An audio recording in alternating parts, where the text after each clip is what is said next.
What I wanted to reflect on with all of you is the three moments in which Yusuf, the Prophet Yusuf alayhi salam, overcomes an obstacle, overcomes a challenge, overcomes a really difficult moment in his life. And what is it that enables him? What's his superpower? Right? What's the recipe for him to overcome the challenges that he comes across on his journey, on his path?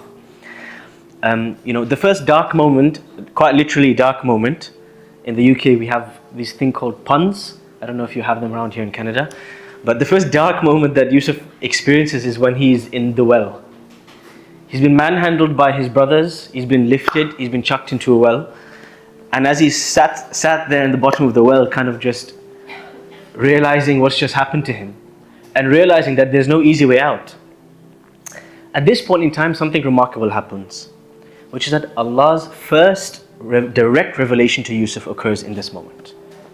Allah says in Surah Yusuf, وَأَوْحَيْنَا إِلَيْهِ لَتُنَبِّئَنَّهُمْ بِأَمْرِهِمْ هَذَا وَهُمْ لَا يَشْعُرُونَ. As he sat there, wallowing in the pit of despair, and quite literally wallowing in the pit of this well, and he's thinking to himself, what on earth just happened to me?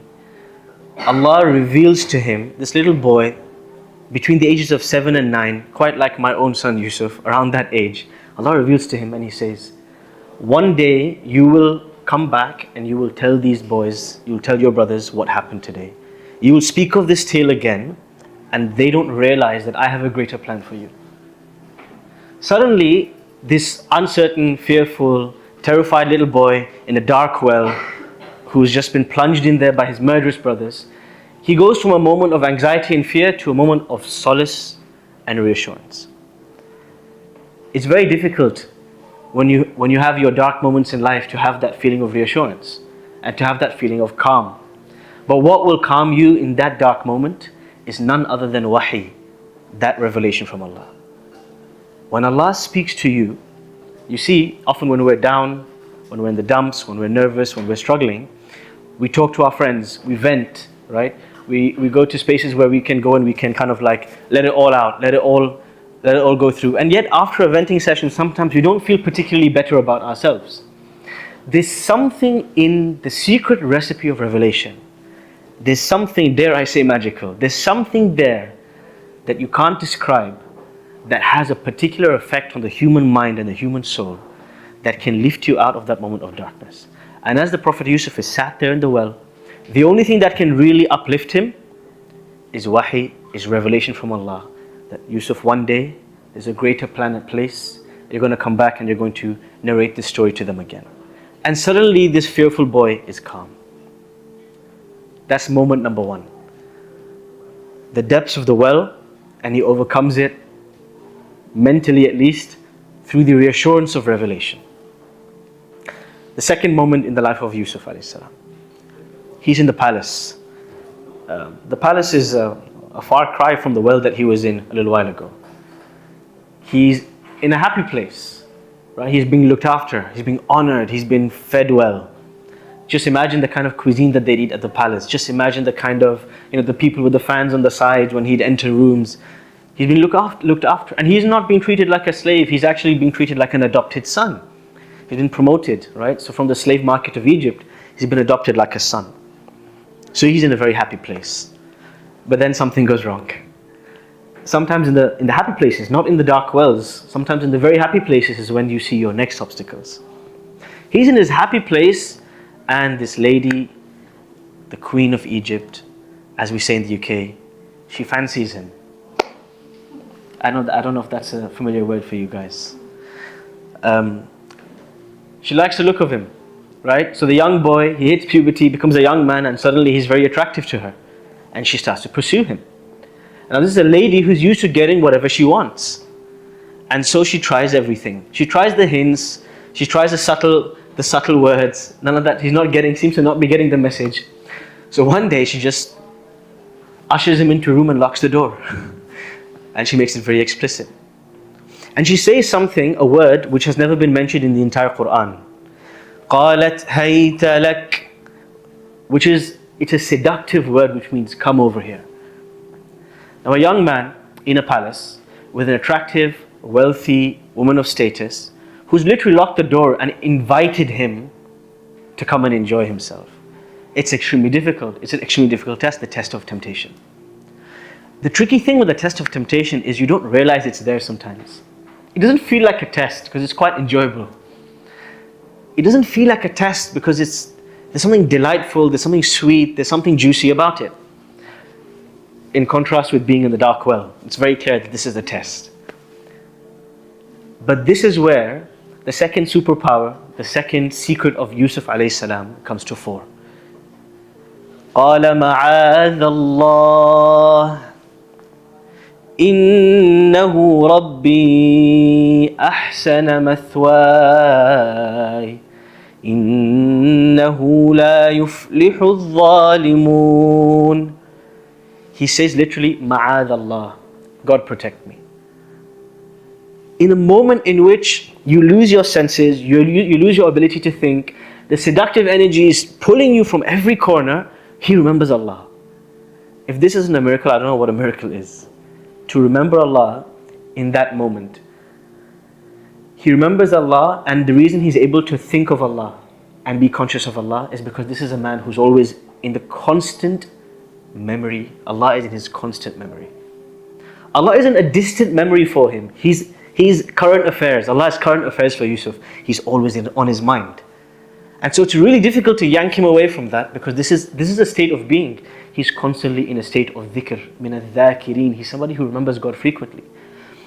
And somebody who remembers God frequently, they are the ones who remember God in the times in which you're supposed to forget about Him. Think of people in Gaza, bombs dropping from the sky.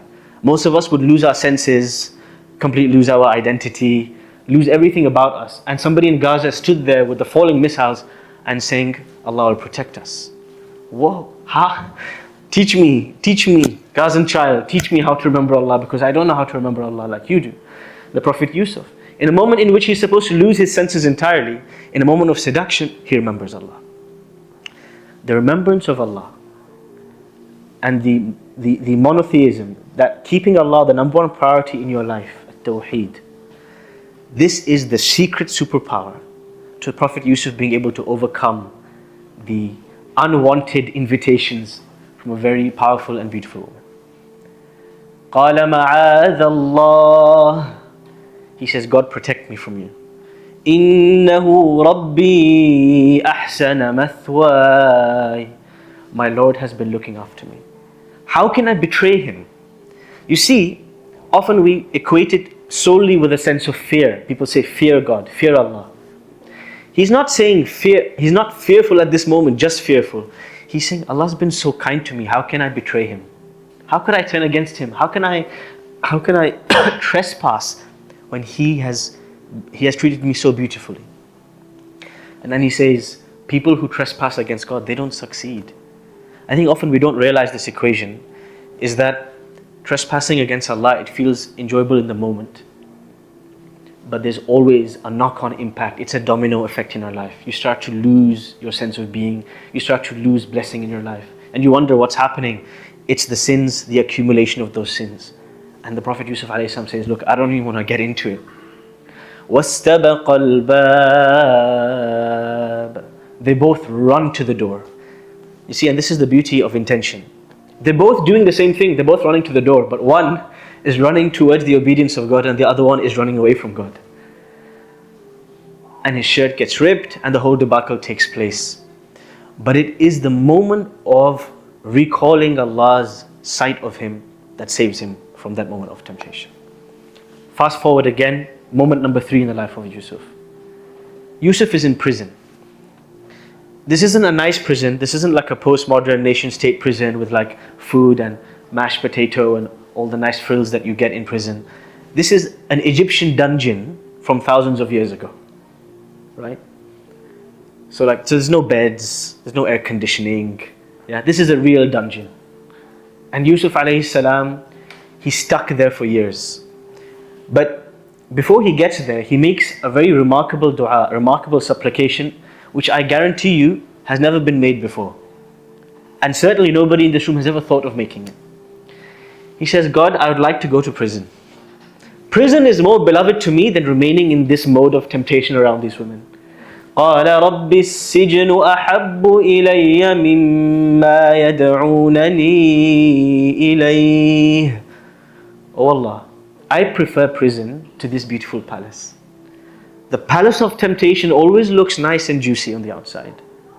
But the prison where I can obey God in my own isolation, I much prefer that. This remarkable dua that he makes, most people would never imagine. Now he's in prison. Two men come to him, asking him a favor, asking him to interpret one of their dreams. And the Prophet Yusuf, if it was you and me in a dungeon, that too in Egypt, pre-existence of falafel. Yeah, so the food in the dungeon is not great. And then two people in the prison are coming to ask you for favors. You say, listen, get lost. With all due respect, I got my own problems. I'm not here to serve you. Does this look like a Tim Hortons kiosk? Is there a menu somewhere? Like, who told you to come and get customer service from me? Don't talk to me. As they say in the UK, don't chat to me, bruv. Yeah, that's the door.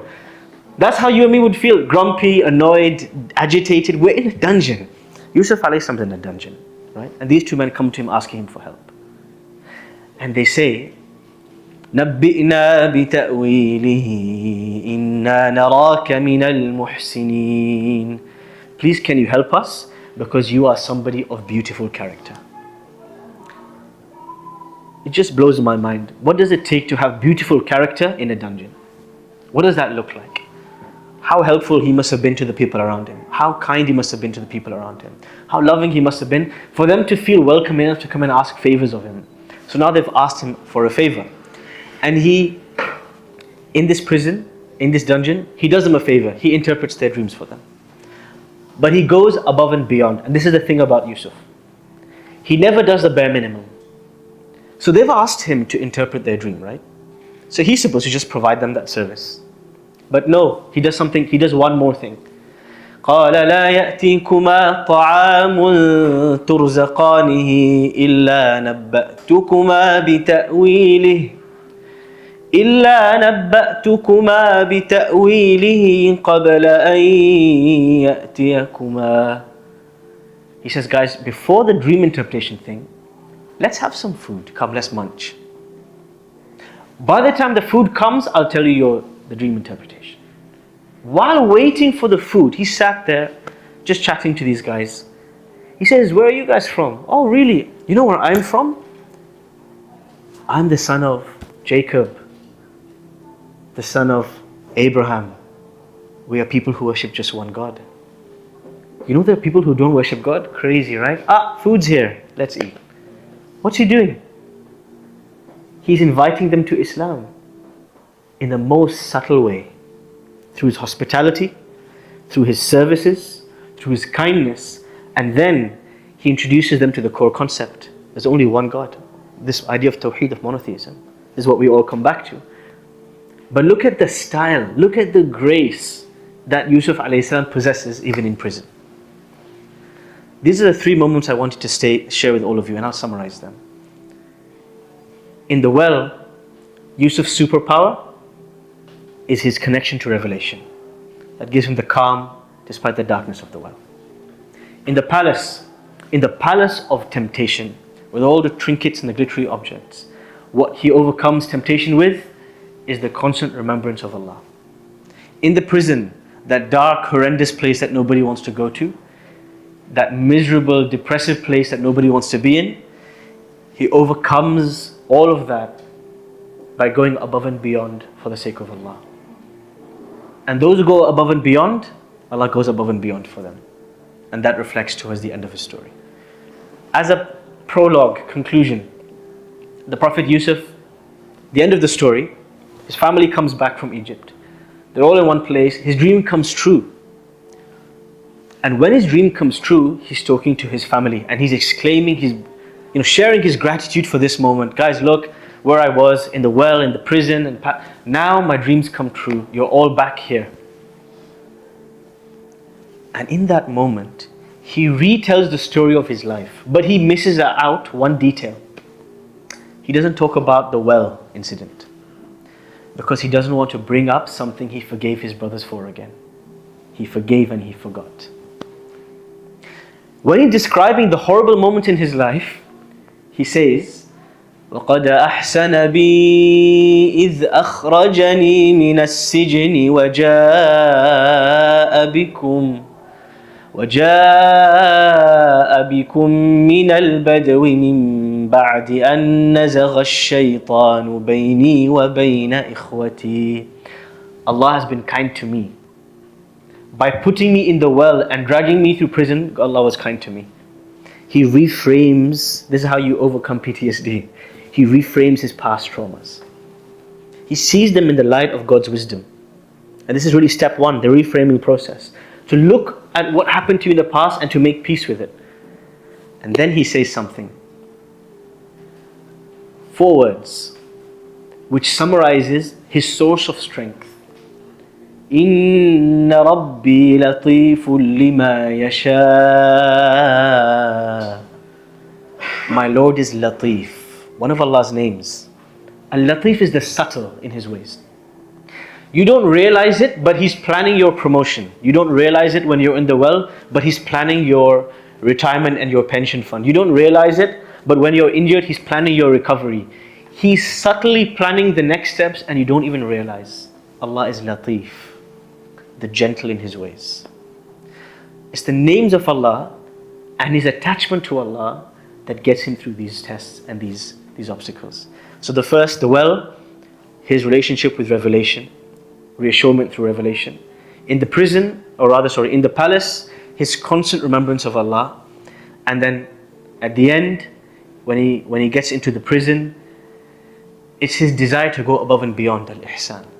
And these are the 3 moments from Yusuf's life I wanted to share with all of you. I hope there's something there for all of you to apply in your lives. And I'll open the floor now to questions, thoughts, suggestions, and critique.